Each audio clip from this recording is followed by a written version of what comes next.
ശരിക്കും ഇപ്പോഴും എല്ലാവരും ഭയങ്കര ഷോക്കിലാണ്. പിന്നെ ആദ്യം പഠിച്ചുകൊണ്ടിരിക്കുമ്പോഴൊക്കെ റാങ്ക് കിട്ടും എന്നുള്ള ഒരു ഇതിലായിരുന്നു. പിന്നെ എക്സാം കഴിഞ്ഞപ്പോൾ പാസ്സായാൽ മതി എന്നായി. പിന്നെ പാസ്സായി, ഇപ്പോൾ ഭയങ്കര സന്തോഷമായി. മനസ്സിലൊരു തണുപ്പ്.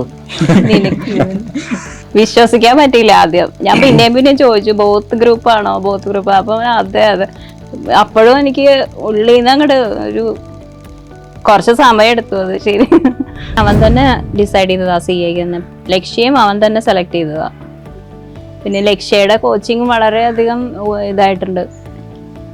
ചേരുമ്പോൾ തന്നെ ഞങ്ങൾക്ക് കുറച്ച് ക്ലാസ് കഴിഞ്ഞപ്പോൾ തന്നെ അറിയായിരുന്നു അവൻ നല്ലോണം മാറി, ഭയങ്കര പോസിറ്റീവായിരുന്നു. പിന്നെ ക്വാളിറ്റി സർവീസസ് ആയിരുന്നല്ലോ, ഫാക്കൽറ്റീസൊക്കെ ഭയങ്കര നല്ല സപ്പോർട്ടീവായിരുന്നു. ഫാക്കൽറ്റീസ് എല്ലാം ഭയങ്കര എക്സ്പീരിയൻസ് ആയിട്ടുള്ള ഫാക്കൽറ്റീസ് ആയിരുന്നു. പിന്നെ കേരളത്തിന് പുറത്തുനിന്നുള്ള ഫാക്കൽറ്റീസും വരാറുണ്ട് ക്ലാസ് എടുക്കാൻ. എല്ലാം ഭയങ്കര ക്വാളിറ്റി ക്ലാസ്സസ് ആയിരുന്നു. പിന്നെ കോർഡിനേറ്റേഴ്സ് ആയാലും ഭയങ്കര ഫ്രണ്ട്ലി ആയിരുന്നു. എന്ത് പ്രോബ്ലം ആയാലും നമുക്ക് അപ്രോച്ചബിൾ ആണ്. പിന്നെ മെൻറ്റർഷിപ്പും ഉണ്ടായിരുന്നു. സ്റ്റഡി ലീവിൻ്റെ സമയത്ത് മെൻറ്റർഷിപ്പ് ഉണ്ടായിരുന്നു. അതുകൊണ്ട് ഞാൻ അവിടെ പോയിരുന്ന പഠിച്ചത്. അവിടെ സ്പേസ് ഒക്കെ പ്രൊവൈഡ് ചെയ്തിട്ടുണ്ടായിരുന്നു. അപ്പോൾ അത് ഭയങ്കര നല്ല കാര്യമായിരുന്നു, ഒരുപാട് ഹെൽപ്പ് ചെയ്തായിരുന്നു. ഇവൻ +2 വരെ അങ്ങനെ ഇരുന്ന് പഠിക്കലൊന്നും കുറവായിരുന്നു. പിന്നെ ഇപ്പൊ ലക്ഷ്യയിൽ ചേർന്ന് കുറച്ച് കഴിഞ്ഞപ്പോ തൊട്ട് ഞങ്ങളൊന്നും പറയുന്നു ഉത്സാഹത്തോടു കൂടി ഡെയിലി വന്നു കഴിഞ്ഞ് ക്ലാസ്സിലെ കാര്യങ്ങളൊക്കെ പറയും.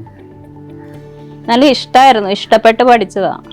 പിന്നെ ഫാക്കൽറ്റീസിനെയൊക്കെ അവര് നല്ല സപ്പോർട്ടീവ്, മോട്ടിവേഷനും നല്ല പഠിക്കാനൊരു ഇൻട്രസ്റ്റ് തോന്നിച്ചായിരുന്നു. എനിക്ക് 9th 10th ഒക്കെ ആയപ്പോഴേക്കും എനിക്കറിയായിരുന്നു സയൻസ് ഫീൽഡിലേക്ക് ഞാൻ എങ്ങനെ പോവില്ല എന്ന് എനിക്കറിയായിരുന്നു. പിന്നെ കൊമേഴ്സ് എനിക്ക് ഭയങ്കര ഇഷ്ടമായിരുന്നു. അപ്പോൾ കൊമേഴ്സ് ഫീൽഡ് എടുത്തു. അപ്പോൾ കൊമേഴ്സിൽ ഏതാണ് നല്ലതെന്ന് നോക്കിയാണ് CAയിലേക്ക് വന്നത്. വേറെ 2-3 ഇൻസ്റ്റിറ്റ്യൂട്ട് ഉണ്ടായിരുന്നു മനസ്സിൽ. അപ്പോൾ കുറച്ച് റിസർച്ചൊക്കെ ചെയ്ത് കഴിഞ്ഞപ്പോൾ ലക്ഷ്യമാണ് നല്ലതെന്ന് വിചാരിച്ചു. പിന്നെ ജോയിൻ ചെയ്തു.